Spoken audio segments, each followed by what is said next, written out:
পরের অঙ্কটাতে হচ্ছে কি বলছে, দৃশ্যকল্প 1 এটা লাগবে না।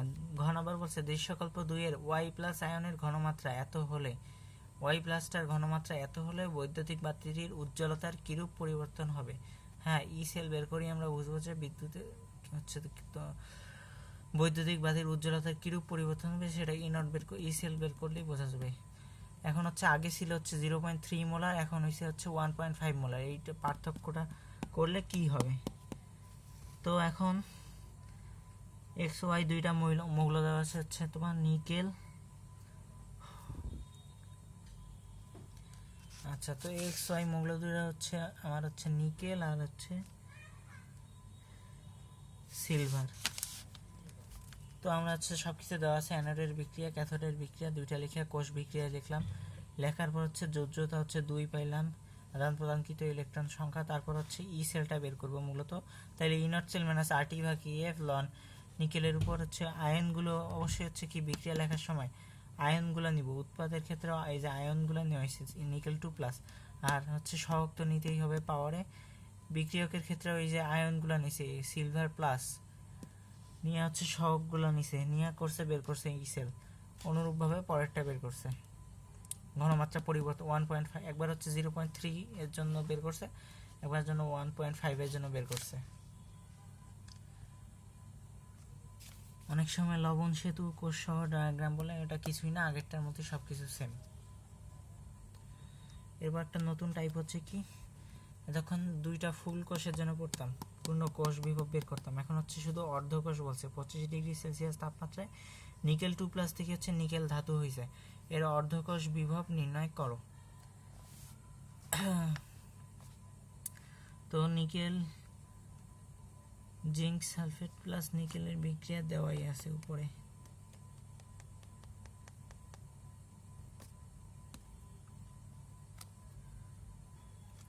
তো মূলত নিকেল 2+ থেকে হচ্ছে নিকেল সলিড, এটা কোষ বিভবটা অর্ধকোষ বিভবটা বের করতে হলে পুরাটা বিক্রিয়া দেওয়া আছে উপরেই। তো সেই বিক্রিয়া থেকেই অ্যানোডের জারণ বিক্রিয়া, যে ক্যাথোডের বিজারণ বিক্রিয়া দেওয়াই আছে, কোষ বিভব বের করলাম। করার পর সরি এটা না, সবই দেওয়া আছে কোশ্চেনে। জিঙ্কের জারণ বিভব নিকেলের এই যে বিক্রিয়া করিয়া জিঙ্ক 2+ হয়েছে, নিকেল সলিড হয়েছে, এটা সব দেওয়াই আছে। তারপর আমরা এই যে এখানে আসলাম, প্রমাণ বিভব টিভব সব দেওয়া আছে। এই যে অ্যানোড প্লাস এই যে ক্যাথোড, এটার মান দেওয়া আছে, এটার মান দেওয়া নাই, ই নট সেলের মান দেওয়া আছে প্রশ্নেই। তাহলে হচ্ছে নিকেল থেকে নিকেল 2+টা বের করলাম। এখন নিকেল তড়িৎ দ্রবণে ডুবালে সংঘটিত বিক্রিয়া, এখন ওই যে বিক্রিয়া নিকেল থেকে নিকেল 2+ থেকে হচ্ছে নিকেল হয়েছে, বিক্রিয়াটা দেখিয়ে এখন আমরা নিকেল 2+ থেকে নিকেল হওয়ার জন্য যে কোষ বিভব দরকার সেটা হচ্ছে যে প্রমাণ কোষ বিভব, এটা আমরা বের করছি 0.25 মাইনাস 0.25 আর হচ্ছে তোমার minus RT by F ln 1 হচ্ছে। এটা শুধু হচ্ছে উৎপাদ না বিক্রিয়ক দেখতে হবে। নিকেলটা হচ্ছে আমার বিজারণ, তার মানে হচ্ছে যে কোনো বিক্রিয়ায় বিজারণ, যেমন যে কোনো বিক্রিয়ায় বিজারণে হচ্ছে 2+ আগে থাকে আর পরে থাকে ধাতু, সেই জন্য এখানে উৎপাদে হচ্ছে কিছু নাই, কিন্তু বিক্রিয়কের আগে নিকেল 2+ ছিল। আচ্ছা, এটা এইভাবে বলা যেতে পারে যে উপরে নিকেল আছে আর নিচে হচ্ছে নিকেল 2+, এইটাই নিয়ম, এইভাবেই নেয়। কিন্তু যেহেতু শুধু নিকেল হচ্ছে আমাদের ধাতু সলিডের সক্রিয় ভর 1 ধরা হয়। ওকে, এইভাবে নিয়ে এই যে নিয়ে করছে, কোনো সহগ ছিল না, এই জন্য পাওয়ার 1 নিয়ে বের করছে হচ্ছে নিকেল 2+ থেকে নিকেলের কোষ বিভবটা বের করছে। এটা হচ্ছে প্রমাণ কোষ বিভব বের করছে প্রথমে, আর তারপর মূল কোষ বিভবটা বের করছে। পরের কোশ্চেনে একটা পাত্র দেওয়া আছে, এখানে হচ্ছে এম সালফেট, এখানে হচ্ছে এম ডাবল প্রাইম সালফেট, ঘনমাত্রা মোলার টোলার অনেক কিছু দেওয়া আছে, এত দেওয়া আছে এত দেওয়া আছে। এখন বলছে কি দীর্ঘ সময় ব্যবহারের ক্ষেত্রে কোনো সমস্যার সৃষ্টি হবে কিনা। এখন দীর্ঘ সময় ব্যবহার ক্ষেত্রে কোনো, এটা হচ্ছে ক্ষয় হবে কিনা মূলত। তাহলে এত কিছু আমাদের চোখে দেখার দরকার নেই, এই যে জিনিসপাতি দিয়ে দিছে, এখান থেকে আমরা হচ্ছে এই যে স্বতঃস্ফূর্ত না মানে হচ্ছে বিক্রিয়া করবে কিনা, এই যে ই অ্যানোড প্লাস ক্যাথোড বের করে এই যে প্লাস আসছে মান হচ্ছে মান আসছে হচ্ছে পজিটিভ, তাই হচ্ছে কি দীর্ঘদিন ব্যবহারের ক্ষেত্রে সমস্যার সৃষ্টি হবে, অবশ্যই বিক্রিয়া করবে পাত্রের সাথে। পরেরটাও সেমভাবে সেম বিক্রিয়া, তাই সেম জিনিস বলতেছে। ক্যাথোড হচ্ছে অ্যানোড থেকে হচ্ছে ক্যাথোডের দিকে ইলেকট্রন প্রবাহিত হইতেছে, ইলেকট্রন প্রবাহিত হওয়ার ফলে বিদ্যুৎ প্রবাহ ঘটে হচ্ছে কি ইলেকট্রন প্রবাহের বিপরীত দিকে। দৃশ্যকল্প 2 আমাদের দেওয়া আছে হচ্ছে কি এটা নিম্নে একটা কোষের হচ্ছে কোষ বিভব দিয়ে দিছে এত, তারপর বিক্রিয়া দিছে প্লাটিনাম দিয়ে হাইড্রোজেন তড়িৎ দ্বারা 1 এটিএম 25 ডিগ্রি সেলসিয়াস থাকে হচ্ছে H2SO4। হ্যাঁ, আর হচ্ছে কি কপার সালফেট আর কপার, তাহলে হাইড্রোজেন দিল, হাইড্রোজেনের এই যে লবণটা অ্যাসিডটা, হাইড্রোজেন দ্রবণটা সালফিউরিক অ্যাসিড, আর কপার সালফেট নিচে এই যে কপার। বলছে দৃশ্যকল্প 2 এর ক্ষেত্রে তথ্যের ভিত্তিতে H2SO4 দ্রবণের ঘনমাত্রা নির্ণয় সম্ভব কিনা। H2SO4 দ্রবণটার ঘনমাত্রা নির্ণয় করতে হবে, কঠিন অঙ্ক। তো এটার জন্য প্রথমে অ্যানোড বিক্রিয়া লিখলাম, ক্যাথোড বিক্রিয়া লিখলাম, তারপর হচ্ছে কি কোষ বিক্রিয়া লিখলাম। এখানে হচ্ছে কি হাইড্রোজেনের কোষ বিভব 0, কপারেরটা মুখস্থ রাখতে হবে 0.34, জিঙ্কেরটা 0.76। জারণ কোষ বিভব এখানে দিছে বিজারণ কোষ বিভব, আচ্ছা 0.34 হচ্ছে বিজারণ কোষ বিভব। এখন ই সেলের মান বের করতে হবে, ই সেলের মান আগেই দেওয়া দিছে, কি আমাদের বলছিল ই সেলের মান কি বলা ছিল, শুধু কোষ বিভব বলছে, প্রমাণ কোষ বিভব না, শুধু কোষ বিভব বললে ই, আর এখানে শুধু কোষ বিভব বলছে তাইলে ই, আর যদি হচ্ছে প্রমাণ কোষ বিভব বললে প্রমাণ কোষ বিভব বললে হচ্ছে প্রমাণ কোষ বিভব বললে হচ্ছে ই নটকে বোঝায়। ওকে, তো শুধু কোষ বিভব আমাদের দেওয়াই আছে ই সেলের মান, তাহলে ই নট সেলের মান হচ্ছে আমরা কিভাবে বের করব, 0.34 হয় ই নট সেলের মান, তো এই যে বের করাই যায়, কারণ হাইড্রোজেন 0, কপার 34, যোগ বিয়োগ করলে 34ই হবে। তারপর আরটি বাই দুইটা ইলেকট্রন আদান প্রদান হয়েছে এফ লন, উৎপাদ বা বিক্রিয়ক, উৎপাদ বাই বিক্রিয়ক। আচ্ছা, তো এখানে এই যে উৎপাদ আয়নটা, এটাই আয়নটা হচ্ছে উৎপাদ বা বিক্রিয়ক নিয়ে আমরা বের করলাম H2SO4 সালফিউরিক অ্যাসিডের নিম্নরূপে। এখন হচ্ছে আমরা কি এখান থেকে এই যে এইচ প্লাসটার ঘনমাত্রা বের, কপারের ঘনমাত্রা কই পাবো, এটা একটা প্রশ্ন।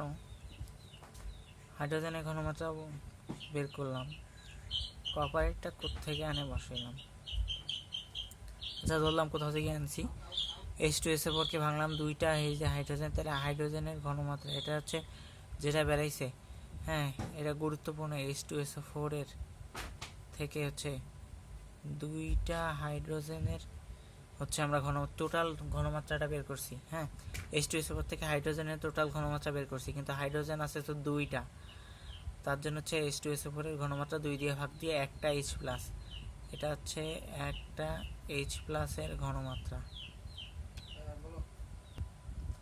আচ্ছা, তো ঘনমাত্রার জিনিস পেতে এই যে চাপ, হাইড্রোজেনের চাপ, তাপমাত্রা দেওয়াই আছে। এই যে কপার সালফেট, এই যে কপারের ঘনমাত্রাও দেওয়া আছে 0.1 মোলার, এটা কিন্তু কপারেরটাই দেওয়া আছে, কপারেরটা বসাইছি। ওকে, এটা অঙ্ক ডান।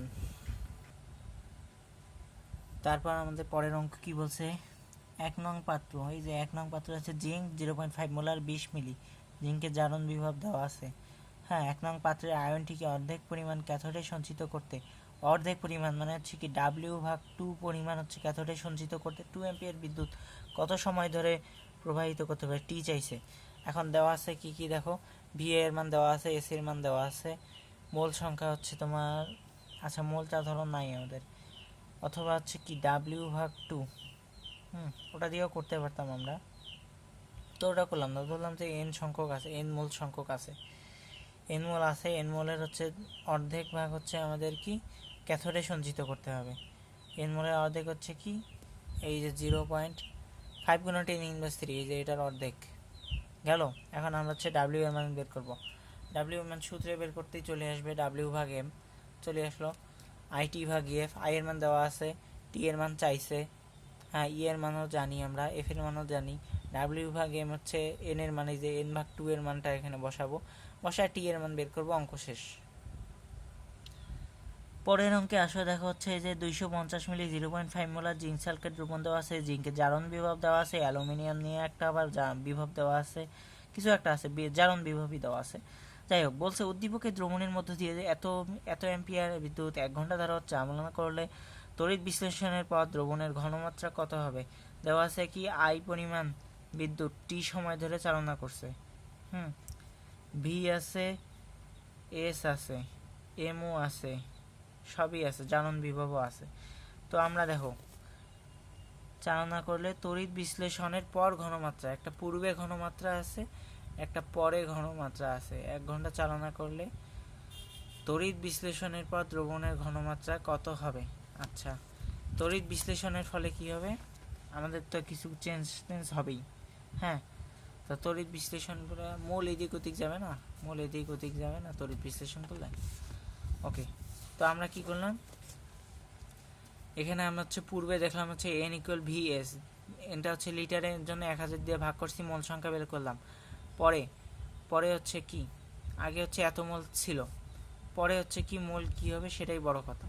আমরা জানি কি ডাব্লিউ ইকুয়াল হচ্ছে কি এম আই টি ভাগ ইএফ। এম আই টি এখানে একটা হচ্ছে কি W equal to M I T ভাগ ইএফ। এই ডাব্লিউটা, এই ডাব্লিউ এর নিচে এখানে একটা এম ছিল, এম গেল, তাহলে মোল হইল নতুন মোল, এটা হচ্ছে এন টু। এই যে আই টি ই এফ সবই দেওয়া আছে। বিদ্যুৎ পরিচালনা করার পর তড়িৎ বিশ্লেষণের পর হচ্ছে এত, তারপর হচ্ছে তড়িৎ বিশ্লেষণের পর এন আছে হচ্ছে তোমার তড়িৎ বিশ্লেষণ পরিবর্তিত ডেল এন।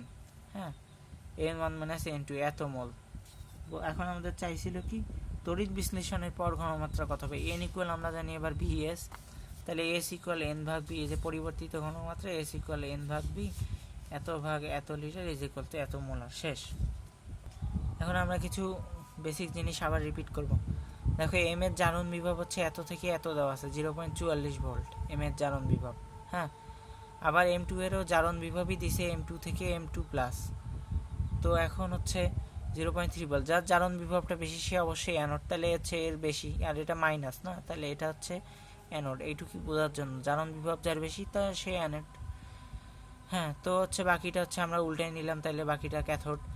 এখন বলছে শীর্ষ চরিচালক কোষটা, এই যে এটা হবে এম টু প্লাস থেকে এম হবে, এই যে এখানে জারণ, এই যে এখানে বিজারণ, এই যে অ্যানোড অর্ধকোষ বিক্রিয়া, এটা এত এত দেওয়া আছে। এখন বাকিটা থেকে আমরা হচ্ছে তোমার টি টি সব দেওয়া আছে, বের করলাম অ্যাজ ইউজুয়াল। তারপরের প্রশ্নে বলছে কি উদ্দীপকের বি অর্ধকোষ হতে সি অর্ধকোষে 2 কুলম্ব বিদ্যুৎ প্রবাহিত হলে কত গ্রাম ধাতু সঞ্চিত হবে। বেসিক প্রশ্ন আবারও। এই যে এখান থেকে হচ্ছে কারেন্ট এইখানে প্রবাহিত হবে। হ্যাঁ, এইখান থেকে কারেন্ট এইখানে প্রবাহিত হবে, হইলে হচ্ছে কি সি অর্ধকোষে 2 কুলম্ব বিদ্যুৎ প্রবাহিত করলে কত গ্রাম ধাতু সঞ্চিত হবে। হ্যাঁ, তাহলে এখানে দেওয়া আছে মোলার এস দেওয়া আছে, এম দেওয়া আছে, জারণ বিভব দেওয়া আছে, এটা জারণ বিভব এটারও দেওয়া আছে। হ্যাঁ, তো আমরা কি করব, সিম্পলি সব কিছু দেওয়াই আছে, জারণ বিভব বিজারণ বিভব সব দেওয়াই আছে। অ্যানোড বিক্রিয়া, ক্যাথোড বিক্রিয়া। ক্যাথোডে সঞ্চিত ধাতু হচ্ছে যেহেতু কপার, তাহলে এখানে কি মূলত হচ্ছে ইলেকট্রনের সমতা 2 ফ্যারাডে, এই যে দুইটা ইলেকট্রন আদান প্রদান হয়েছে, এই জন্য ইএফ 2 ফ্যারাডে কুলম্ব চার্জ প্রবাহিত করতে সঞ্চিত ভর কত, এত। তাহলে 2 কুলম্ব চার্জ প্রবাহিত করলে সঞ্চিত কপার, এটা প্রশ্নে দেওয়া আছে যে এত কুলম্ব চার্জ প্রবাহিত করলে এত গ্রাম সঞ্চিত হবে, বের করতে পারলাম। শেষ। ভালোভাবে এই প্রশ্নটা একটু ভালোভাবে পড়ে দেখি। ফেরাস সালফেট দ্রবণ দেওয়া আছে, জিঙ্ক, কপার, সিলভার এগুলো দেওয়া আছে। আচ্ছা, দৃশ্যকল্প 2 বলছে, দৃশ্যকল্প 2 এ জিঙ্ক দ্রবণের ঘনমাত্রা এত। আচ্ছা, ঘনমাত্রা বলছে এত, তাপমাত্রা বলছে এত, 1 ও 2 নং তড়িৎ দ্বারা গঠিত কোষের বিভবের কোনো কেমন পরিবর্তন হবে। জিঙ্ক 2 প্লাস কোষ বিভবের পরিবর্তন কেমন হবে সেটাই বলছে। দ্রুত, সময় নেই, 4 জনই। আচ্ছা, তো সলিউশনে কি দেখছি, 1 নং তড়িৎ জিঙ্ক তড়িৎ দ্বারা জারণ বিভব, 2 নং তড়িৎ দ্বারা জারণ বিভবের চেয়ে বেশি। আচ্ছা, কোনটা অ্যানোড হিসেবে জিঙ্ক কাজ করতেছে, এখানে ক্যাথোড হিসেবে সিলভার। হ্যাঁ, আমাদের এখানে কিন্তু 1 ও 2 নং তড়িৎদ্বার, 1 ও 2 নং তড়িৎদ্বার জিঙ্ক আর কপার, জিঙ্ক আর কপার। সিলভার কোত্থেকে আসলো, কপার তড়িৎদ্বার ব্যবহার করলে ঘনমাত্রা এত হলে তাপমাত্রা 1 ও 2 এর তড়িৎদ্বার দ্বারা আচ্ছা, জিঙ্কের এত এত ব্যবহার করে 1 ও 2 নং তড়িৎদ্বার দ্বারা গঠিত কোষের বিভব পরিবর্তন কেমন হবে? 1 ও 2 নং গঠিত কোষ,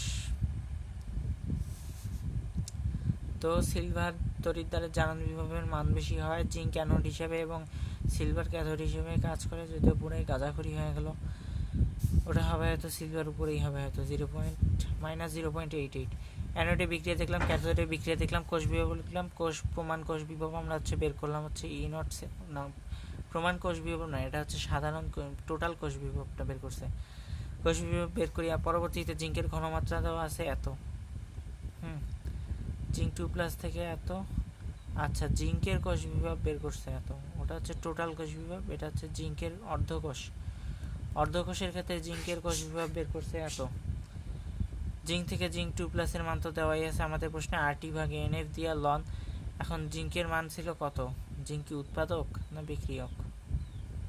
উৎপাদ হিসেবেই ধরছে এখানে, উপরে যেহেতু আছে, দেখি উৎপাদক ছিল কিনা। হ্যাঁ, জিঙ্ক 2+, এই যে উৎপাদ ছিল, উৎপাদ জিঙ্ক 2+ উপরে লিখবে। জিঙ্ক 2+ এর ঘনমাত্রা দেওয়া আছে E0। সেল বের করছে জিঙ্ক 2+ থেকে জিঙ্ক 2+, সিলভার থেকে সিলভার 2+ বের করে এটা বের করছে। আমাদের এত নেই, 1 ও 2 নং কোষের বিভব পূর্বের বিভব অপেক্ষা বেশি। আচ্ছা, পূর্বের কোষ বিভব এত জিঙ্ক আর দিয়া, কিন্তু পরবর্তীতে বলছে জিঙ্কের ঘনমাত্রা এত দিয়া হচ্ছে বের করছে, করি 0.88। আচ্ছা, প্রথমে এমনি জিঙ্কের বের করছে, যা দেওয়া আছে প্রশ্নে, এগুলো সেগুলো দিয়ে বের করছে। বের করার পর মোলার টোলার দিছে, এত কিছু খাটায়া করছে কি জিঙ্কের নতুন আবার অর্ধকোষের কোষ বিভবটা বের করছে। এখন আবার হচ্ছে এই যে জিঙ্কের সাথে কপার বের করি, আর টোটাল কোষ বিভব এই যে 1। 2 নম্বর এই যে হচ্ছে তোমার কোষ বিভব এই যে 1, 1 নম্বর বের করছে, এই যে পরে 2 নম্বর মোলটল পরিবর্তন করিয়া যা আছে করার পরে এইটা আসছে, বুঝছো? কোষের পূর্ব অপেক্ষা বৃদ্ধি পাবে, শেষ।